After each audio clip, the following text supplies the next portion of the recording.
अध्याय 16 उच्च स्तर पर पहुंचना। तलवारें दूसरे हथियारों से अलग होती हैं। वे दोधारी हैं। उनका उपयोग जोड़ देने, काटने और काटने के लिए किया जा सकता है। हर तलवारबाज की अपनी पसंद होगी। उदाहरण के लिए, कुछ योद्धा युद्ध के लिए डिज़ाइन किए गए ब्रॉडस्वॉर्ड का उपयोग करने में विशेषज्ञ होते हैं। वे हथियार ताकत पर जोर देते हैं, इसलिए तकनीक की आवश्यकता उतनी अधिक नहीं है। हालांकि ऐसे योद्धा भी हैं जो लंबी तलवारों का उपयोग करते हैं। हालांकि वे उतने शक्तिशाली नहीं हैं, लेकिन उनके पास अधिक जटिल तकनीकें हैं। आपको ये बातें पता होनी चाहिए। आपने पहले इनका अध्ययन किया होगा। आपकी नींव काफ़ी अच्छी है।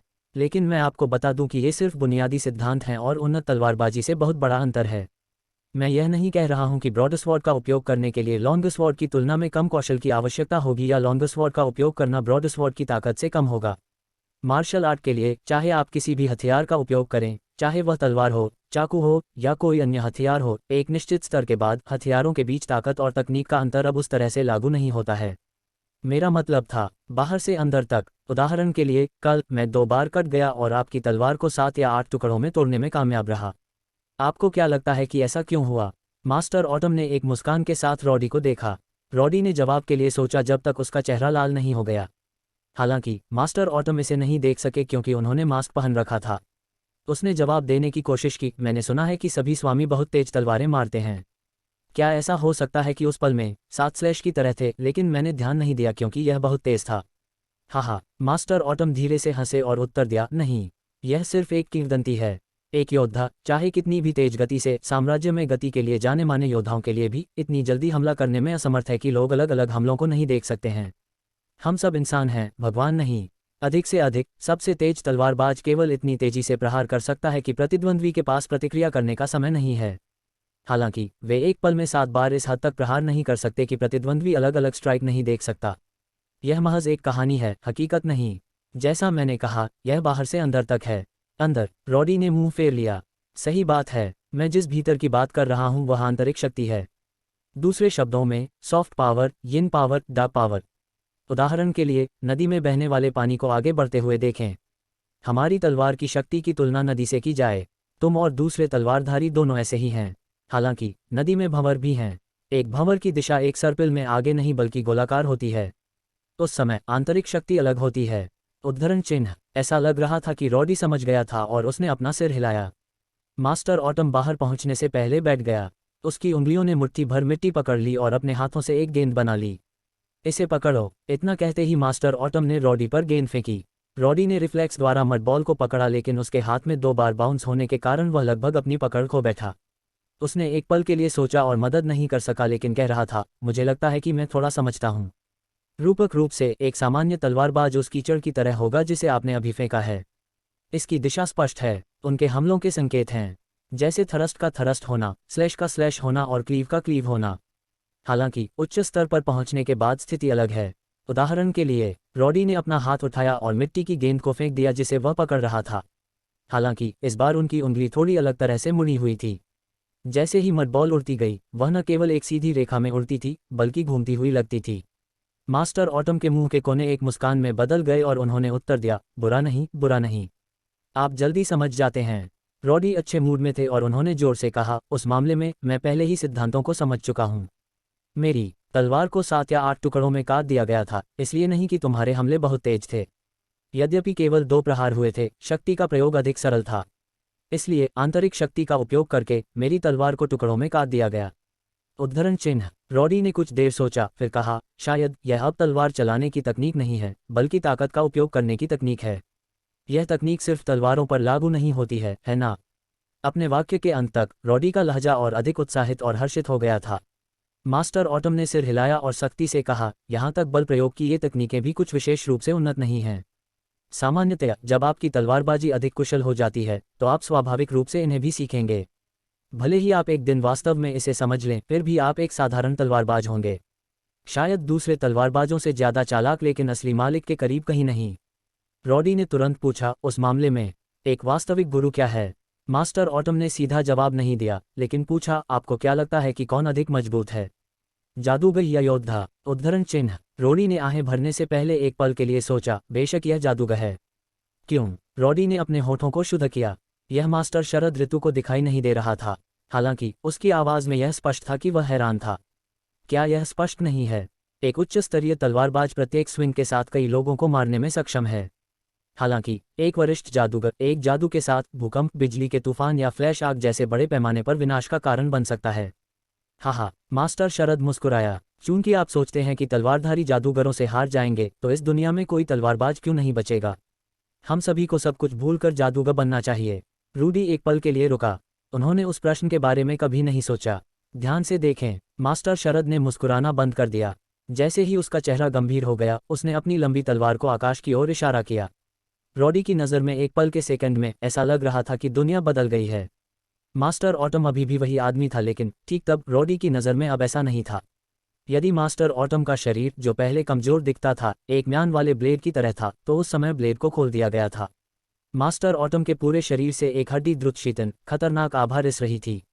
रॉडी के सामने एक अजीब दृश्य दिखाई दिया। केंद्र के रूप में मास्टर ऑटम के साथ उसके चारों ओर सब कुछ घूमता हुआ प्रतीत होता था। हालांकि यार्ड और पेड़ मजबूती से अपनी जगह पर बने रहे, लेकिन रॉडी की नज़र में इसके चारों ओर का स्थान विकृत हो गया था। सारी सृष्टि मास्टर शरद की ओर आकर्षित लगती थी। ऐसा लग रहा था जैसे कोई बड़ी ताकत सब कुछ मास्टर शरद ऋतु की ओर खींच रही हो। हालांकि दृश्य अवास्तविक लग रहा था, रॉडी ने पलक झपकने की हिम्मत नहीं की। उसने अपनी सांस रोक रखी थी और कुछ खो जाने के डर से मास्टर ऑटम को गौर से देखने लगा। मारना! मास्टर शरद रोया। तलवार एक झटके में फट गई। एक बड़े विस्फोट की आवाज के साथ ब्लेड आकाश की ओर शूटिंग करते हुए प्रकाश का एक विशाल ब्लेड बन गया। रॉडी ने अपनी खुली आंखों से चकाचौंध करने वाले लाइट ब्लेड को देखा।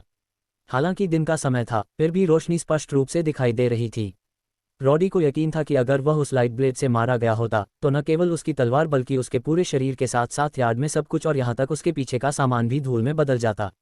रॉडी ने अपना मुंह खोला और बुदबुदाया, क्या यह क्या है? क्या यह तलवारबाजी भी है? मास्टर शरद मुस्कुराया। उसके हाथों की लंबी तलवार अपनी रोशनी खो चुकी थी और लिपटी हुई थी। रॉडी अभी भी हौंफ रहा था, इसमें से कौन सा हिस्सा तलवारबाजी है? यह निश्चित रूप से जादू है। नहीं, शायद यह टोना टोटका है, लेकिन यह निश्चित रूप से तलवारबाजी नहीं है। तुम गलत हो। मास्टर ऑटम ने धीरे से रॉडी के कंधे को थपथपाया और कहा, यह निश्चित रूप से तलवारबाजी है। यह एक बहुत ही उन्नत तलवारबाजी कौशल है। इससे कोई फर्क नहीं पड़ता कि आप किस हथियार का इस्तेमाल करते हैं, चाहे वह चाकू हो या तलवार। यह आंतरिक शक्ति का उच्चतम स्तर है। आंतरिक शक्ति की उच्चतम डिग्री। रॉडी को समझ नहीं आया। मास्टर ऑटम ने उत्तर दिया, आपने पहले कहा था कि एक जादूगर या जादूगर भूकंप, बिजली के तूफान और फ्लैश आग पैदा कर सकता है। हालांकि यह सामान्य ताकत नहीं है।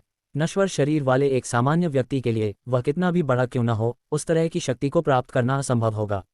इसलिए चाहे वह टोना टोटका हो या जादू, वे दोनों अलौकिक शक्तियों का उपयोग करते हैं। अलौकिक शक्ति, सही बात है। हमारी दुनिया ऊर्जा से बनी दुनिया है।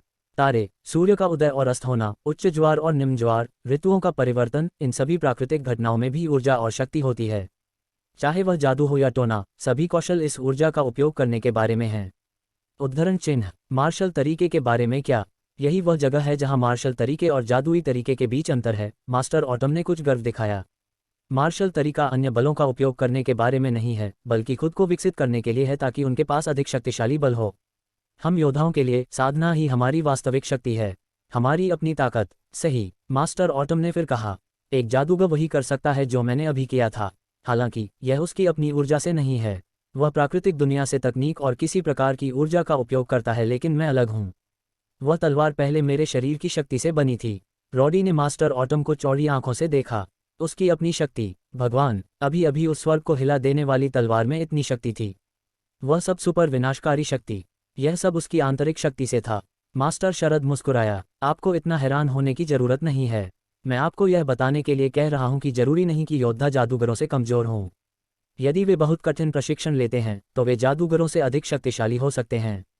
लेकिन यह वास्तव में आश्चर्यजनक है। रॉडी ने आह भरी। मास्टर शरद ने सिर हिलाया। यह कुछ भी नहीं है। क्या आप जानते हैं, पवित्र तलवार का प्राचीन उपयोगकर्ता पहाड़ों को चीर सकता है और शहर की दीवारों को भेद सकता है। यह वास्तव में योद्धा का उच्चतम स्तर है। उनकी तुलना में अब हमारी शक्तियां कुछ भी नहीं हैं। पहाड़ों को तोड़ना, शहर की दीवारों को भेदना। रॉडी की आंखें चमक उठीं। उसकी आंखें उत्साह से भरी थीं और उसका मुंह बड़बड़ा रहा था। मास्टर ऑटम ने अपने सामने जुनूनी व्यक्ति को देखा और मुस्कुराया। अब मैं आपसे पूछता हूँ, योद्धा की शक्ति कहाँ से आती है? मम्मा। रॉडी एक पल के लिए स्तब्ध रह गया और बोला, एक मजबूत और मजबूत शरीर से। हालांकि जिस क्षण उन्होंने कहा कि रॉडी ने खुद को सही किया, हालांकि यह भी गलत है। अकादमी में बहुत सारे शिक्षक हैं जो आपसे बहुत मजबूत हैं, लेकिन आपके जैसे शक्तिशाली नहीं हैं। वे निश्चित रूप से आपकी तरह अपनी तलवारों से नहीं कट सकते। सही, आंतरिक शक्ति केवल मांसपेशियों से नहीं आती है। उस मामले में आंतरिक शक्ति कहाँ से आती है? रोडी ने पूछा। हालांकि मास्टर ऑटम ने रोडी को तलवारबाजी की कोई नई चाल नहीं सिखाई थी, निस्संदेह ये शब्द एक दिन रोडी को मार्शल मार्ग के अधिक उन्नत स्तरों की ओर ले जाने वाले मार्ग पर मार्गदर्शन करेंगे। यह ऐसा था जैसे रोडी के लिए एक नया द्वार खुल गया हो और इसने उसे अंतहीन रूप से मोहित कर दिया। मास्टर शरद ने एक पल के लिए सोचा। यह समस्या कुछ ऐसी नहीं है जिसे केवल कुछ शब्दों के साथ स्पष्ट रूप से समझाया जा सकता है। मम्मा, इसके बारे में कैसे? आप और मेरा एक संबंध है। अपने प्रारंभिक वर्षों में की गई शपथ के परिणामस्वरूप मैं आपको एक शिष्य के रूप में स्वीकार नहीं कर सकता। हालांकि मैं आपको एक छोटा सा तोहफा दे सकता हूँ। इतना कहकर मास्टर ऑटम ने एक उँगली आगे बढ़ा दी। एक खास तकनीक से उसने रोडी के माथे पर भौहों के बीच एक बिंदु दबाया। उंगली किसी प्रकार की रहस्यमय शक्ति देती प्रतीत हो रही थी, जो चांदी के मुखौटे से होकर रोडी के चेहरे में चली गई। रोडी ने अपनी भौहों के बीच हल्का सा दर्द महसूस किया और धीरे से कराह उठा। मास्टर ऑटम ने रोडी को देखा और धीरे से आह भरी। यह आंतरिक शक्ति का बीज है। यदि आप वास्तव में उन्नत मार्शल आर्ट को समझ सकते हैं, तो यह बीज जो मैंने आपको दिया है, वह आपको असीम प्रगति हासिल करने में मदद करने